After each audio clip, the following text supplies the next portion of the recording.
अस्सलाम वालेकुम dear students, welcome in the third lecture of design and analysis of algorithm. आज के इस लेक्चर में जो हम टॉपिक डिस्कस करने जा रहे हैं वो है रेकरेंस रिलेशंस। तो स्टार्ट करते हैं कि जानते हैं पहले कि रेकरेंस क्या होता है।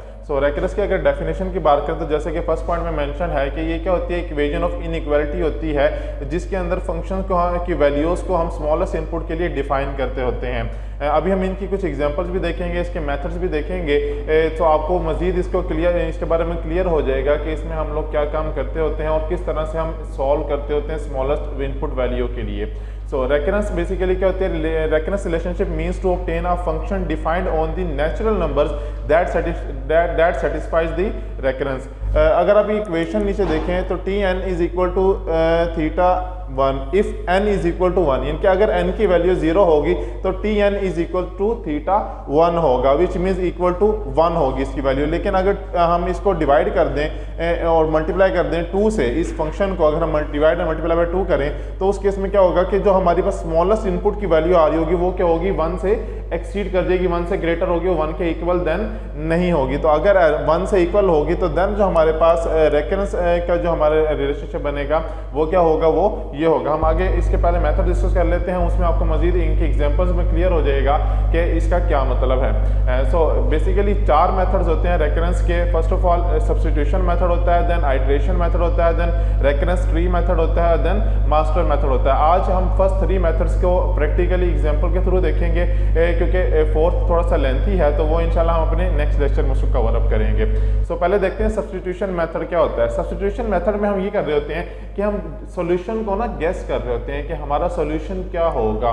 बेस्ट सॉल्यूशन की तरफ हम सोच रहे होते हैं कि बेस्ट सॉल्यूशन क्या हो सकता है, मिनिमम इनपुट क्या हो सकती है, स्मॉलेस्ट इनपुट क्या हो सकती है।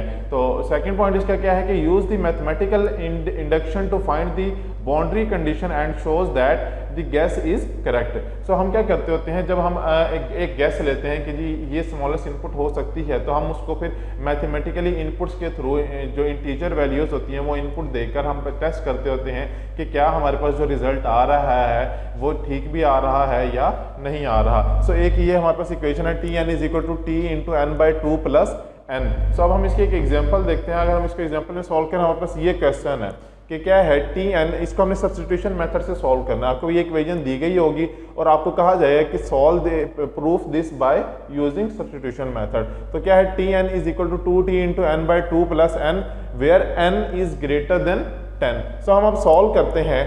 आप लोगों को पता होगा कि हम जो है ना पहले सब फर्स्ट ऑफ ऑल करते हैं, एज्यूम कर लेते हैं कि हमारे पास ये वाला जो फंक्शन है 2 के अलावा टी एन बाई 2 वो इक्वल क्या है, c into N by 2 log N by 2। हम एज्यूम कर लेते हैं, लेट कर लेते हैं कि ये वाला function t into N by 2 equal है c into N by 2 log N by 2।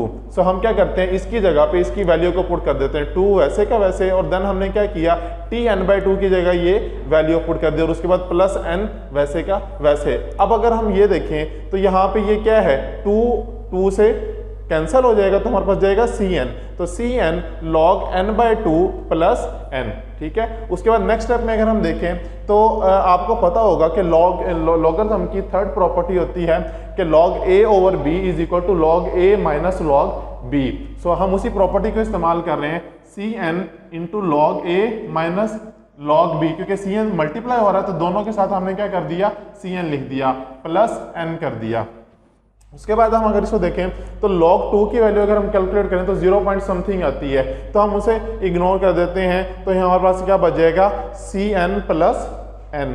सो अगर हम इसको देखें, यहाँ से अगर n कॉमन लेते हैं तो c क्या होगा हमारे पास 1 c माइनस 1 इंटू एन आ जाएगा। तो अगर हम यहाँ से क्या करें कि c की वैल्यू 2 पुट करते हैं तो 1 माइनस 1 हो जाएगा, इनके 2 माइनस 1 1 हो जाएगा, तो 1 मल्टीप्लाई बाय n हो जाएगा। अब n क्या है बेसिकली हमारे पास, हम इस केस में कंसिडर कर लेते हैं कि n जो हमारे पास वो इनके कांस्टेंट के साथ मौजूद है इस वक्त, तो n को हम कंसिडर कर लेते हैं कि वो इक्वल टू 1 है। तो अगर 1 के इक्वल पुट करेंगे तो फिर हम क्या हो जाएगा, n की वैल्यू यहाँ पे अगर 1 के पुट करते हैं तो c minus 1 into N. Like अगर मैं आपको इसका थोड़ा सा बताना चाहूँ तो अब बोर्ड पे अगर मैं आपको इसको करके दिखाऊं तो मैं आपको इसको बोर्ड पे करके दिखाता हूं कि ये वाला स्टेप कैसे सॉल्व होगा। सो अगर हम इस स्टेप को देखें कि इस स्टेप की अगर हम बात कर रहे हैं तो इस सेक्शन को अगर हम सॉल्व करें सेपरेटली, यहाँ पे सॉल्व करते हैं, यहाँ से क्या करते हैं n कॉमन आ जाएगा c माइनस c प्लस 1 बच जाएगा। ठीक है, सो अगर c प्लस 1 होता है हमारे पास, तो हम क्या करते हैं, क्योंकि ये कांस्टेंट है, कांस्टेंट में कोई भी वैल्यू ऐड करो तो उसने कांस्टेंट ही रहना होता है। तो अगर हम यहाँ पे सपोज पुट करते हैं कि n की c की कोई कांस्टेंट कोई भी पुट कर लेते हैं, n 1 प्लस 1, तो ये क्या हो जाएगा 2n हो जाएगा। सो अब ये क्या है, हमारे पास एक फंक्शन बन जाता है एक तरह से, कि हमारे पास n के लिहाज से हम डिफाइन कर रहे होते हैं किसी भी फंक्शन को, तो यानी हमारे पास क्या है, n एक फंक्शन है। तो n की वैल्यू हमें क्या है, स्टार्ट में बता दिया गया एक ग्रेटर देन 1 होनी चाहिए। तो यहाँ पे n की वैल्यू अगर हम 2 इससे को भी पुट करते हैं, सपोज 2 पुट करते हैं, 1 पुट करते हैं तो आंसर आ जाएगा 2, अगर 2 पुट करते हैं तो हमारे पास आंसर आ जाएगा 4, अप टू सो ऑन। ये इस तरह से हमारे पास सीरीज चलती रहेगी। तो हम अगर इस पूरे सेक्शन को कंसिडर कर लें, क्योंकि ये हमारे पास क्या है, एक कांस्टेंट वैल्यू है, तो कांस्टेंट वैल्यू है तो हम कांस्टेंट के लिए फाइंड आउट कर सकते हैं कि इसकी कोई भी वैल्यू के लिए हम इनपुट देंगे तो हमारे पास क्या रिजल्ट आ सकते हैं। तो हम एज्यूम कर लेते हैं कि ये वाला सेक्शन जो है, ये हम क्या कर रहे हैं, इस केस में इग्नोर कर रहे हैं, तो हमारे पास रिमेनिंग क्या हो जाएगा, ये अब हमारे पास रिजल्ट आ जाएगा कि cn log n। तो ये हमारे पास फाइनल जो है ना, हमारे पास अभी फंक्शन बन जाएगा, और हम इस फंक्शन पर अपना डिफरेंट इनपुट्स देकर, n की डिफरेंट वैल्यूज देकर, c की डिफरेंट वैल्यूज देकर हम चेक करेंगे कि क्या ये फंक्शन सही तरह से काम कर रहा है या नहीं कर रहा। सो नेक्स्ट अब हम देखते हैं iteration method. Iteration method basically क्या होता है, जिस तरह से आप लोगों ने प्रोग्रामिंग में पढ़ा हुआ है कि लूप जो होती है ना, उसे हम आइट्रेशन कहते हैं। लूप में क्या कर रहे थे, हम एक ही काम को बार बार डिफरेंट कंडीशन के थ्रू चेक कर रहे होते हैं, जब तक कंडीशन मीट नहीं होती तब तक हम उसको बार बार परफॉर्म करते रहते हैं एक ही टास्क को। तो अगर हम इसको इसी तरह आइट्रेशन मेथड में हम क्या करते होते हैं कि हम जो है ना आइट्रेशन कर करके एक्सप्रेशन के ऊपर आइट्रेशन परफॉर्म करते हैं और उसके थ्रू देखते हैं कि हमारे पास जो रिजल्ट्स आ रहे हैं वो सही आ रहे हैं या नहीं आ रहे। It means to expand the recurrence and express it as a summation of terms of n and initial conditions.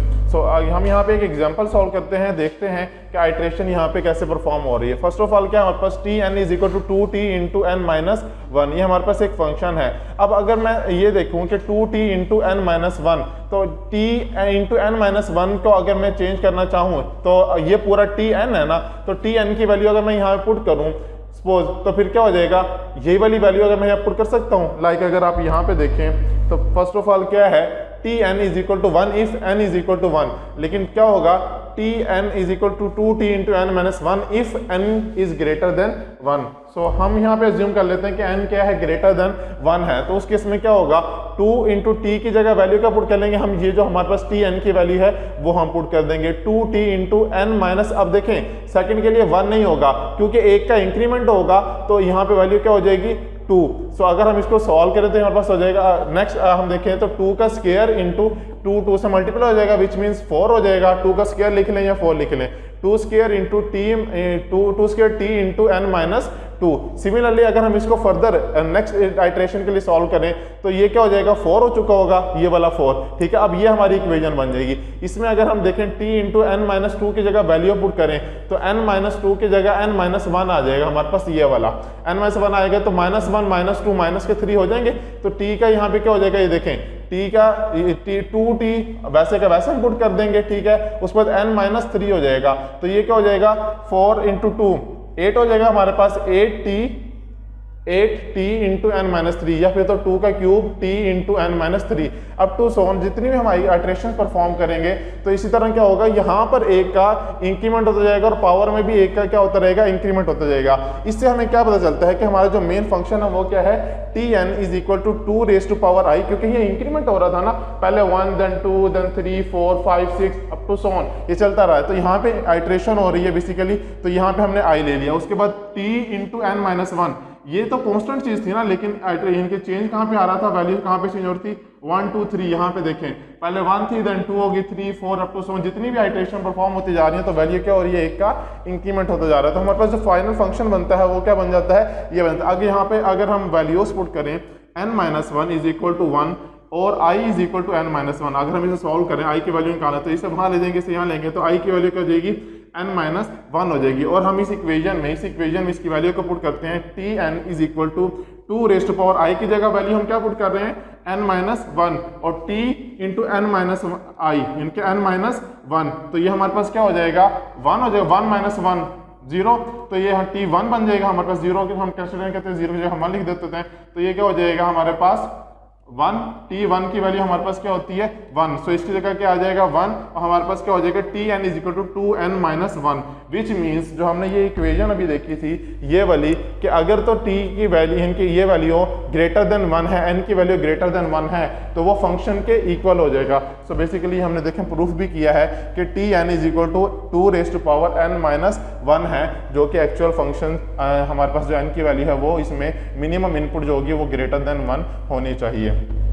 उसके बाद हम देख लेते हैं recursion tree method. Recursion tree method क्या होता है, ये पिक्टोरियल रिप्रेजेंटेशन होती है आइट्रेशन मेथड की। जो भी हमने आइट्रेशन मेथड देखा है इसी की पिक्टोरियल इनके ग्राफिकल फॉर्म में जो रिप्रेजेंटेशन होती है वो हम क्या कर रहे होते हैं ट्री मेथड के थ्रू देख रहे होते हैं। बेसिकली जनरली क्या होता है जो सेकेंड टर्म होती है वो रेकरेंस रूट के तौर पर काम कर रही होती है। अभी हम इसकी डायग्राम भी देखते हैं, आपको मजीद क्लियर हो जाएगा कि रेकरेंस ट्री के तौर पर वो किस तरह से काम कर रही होती है। ये इस्तेमाल ज़्यादातर यूजफुल होता है डिवाइड एंड कनक्योर एल्गोरिथम के अंदर। उसके अलावा क्या होता है, it is sometime difficult to come up with a good guess. तो समटाइम जो है ना ट्री मेथड के अंदर ये होता है कि एक अच्छे गेस के साथ अपना सोल्यूशन देना थोड़ा सा टफ हो जाता है, क्योंकि ट्री मेथड थोड़ा सा जो है ना वो कॉम्प्लेक्स है और थोड़ा सा टेक्निकल। समटाइम ऐसा हो जाता है कि एक अच्छा गेस हम नहीं कर पा रहे थे कि ये वैल्यू है तो इसकी रिकर्जन वैल्यू ये हो सकती है।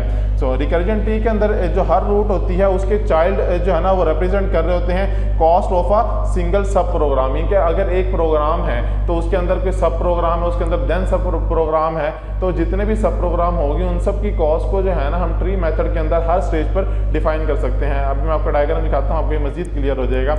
अच्छा जी, when we sum the cost within each of the level of the tree to obtain a set और per level cost and then sum all per level cost to determine the total cost of all level of the recursion. Like अभी हम ये आगे example देखते हैं, तो ये देखें हमने क्या किया है, ये सम की हुई है तमाम कॉस्ट को। सो ये सारे पॉइंट्स अभी हम प्रैक्टिकली देखते हैं कि इनका क्या मतलब है और ये किस तरह से हम इनको प्रैक्टिकली परफॉर्म करते हैं। उसके बाद लास्ट पॉइंट क्या है, recursion tree is best use to generate a good guess which can be verified by the substitution method. तो सब्स्टिट्यूशन मेथड जब हमने थोड़ी देर पहले डिस्कस किया, उसके थ्रू हम इसको वेरीफाइड भी कर सकते हैं कि जो हमारे पास रिजल्ट्स आ रहे हैं वो ठीक भी आ रहे हैं या नहीं। अच्छा, अब इसको प्रैक्टिकली देखते हैं। हम कंसिडर करते हैं कि tn is equal to 2t into n by 2 plus n square. ये हमारे पास क्या है, एक क्वेश्चन है। इस केस में अगर आप गौर करें तो ये सेकंड डिग्री इक्वेशन है, ठीक है ना। सेकंड डिग्री है तो n स्क्वायर, और उसके बाद हमने फंक्शन को n को डिवाइड किया किसमें, हाफ में, विच मीन्स कि इसकी जो रूट्स निकलेंगे वो क्या होंगे t इंटू n बाई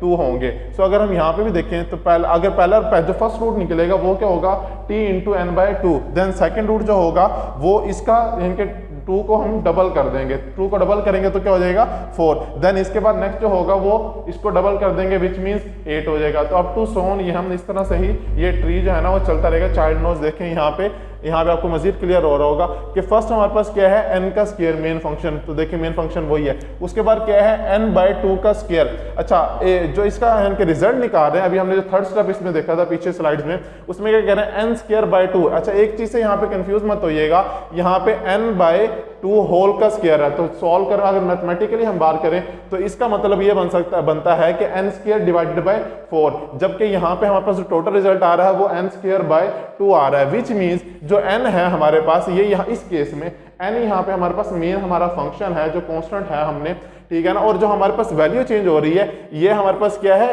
2 है। असल में इंक्रीमेंट देखिए यहाँ पे divided by 1 divided by 2 divided by 4 up to so on, यानी कि 1 का डबल क्या होता है 2, 2 का डबल 4, 4 का डबल 8, 8 का डबल 16 अप टू सोन। ये इस तरह से चलता रहेगा और फाइनल में हमारे पास क्या हो जाएगा 8 इंटू n का स्क्वायर। बेसिकली इंक्रीमेंट जो हुआ वो क्या होगा हमारे पास जो डिवीजन में वैल्यू थी वो थी। तो हमारे पास अगर हम इसको सॉल्व करके फाइनल देखें तो tn is equal to n square plus n square by 2 plus n square by 4 up to so on log n times, क्योंकि हम लॉगरिथम के फंक्शन के साथ इसको देख रहे हैं तो फिर ये क्या है लॉग n टाइम्स के n टाइम हम इसका लॉग लेंगे तो हमारे पास ये आएगा।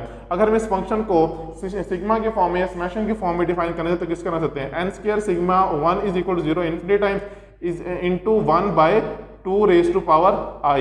तो या 2 रेज टू पावर i को अगर हम 1 पुट कर लें तो हमारे पास ये इस तरह से बन जाएगा 1 divided by 1 minus 2 by 1 by 2 इसको हाफ कर लेते वन, अगर हमें एलसीएम लेके हमने इसको कैलकुलेट करना हो कि 2 निकालना हो तो कैसे निकालेंगे, देखें 2 माइनस 1 1 1/2, तो ये हमारे पास क्या हाफ हो जाएगा फंक्शन, अगर हम इसको हाफ करना चाहें तो हाफ के लिए फिर हम क्या करें। और अच्छा, अगर इसको फर्दर सॉल्व करें तो फर्दर सॉल्व करके हमारे पास फाइनल आंसर क्या आ जाएगा, less than equal to 2 into n raise to power 2। अच्छा, अगर इस कैलकुलेशन में आपको किसी किस्म की कोई प्रॉब्लम हो, कोई मसला हो, तो आप लोग जो है ना ग्रुप में हमें टेक्स्ट करके इजीली पूछ सकते हैं, मैं आपको वहाँ पे आंसर कर दूंगा।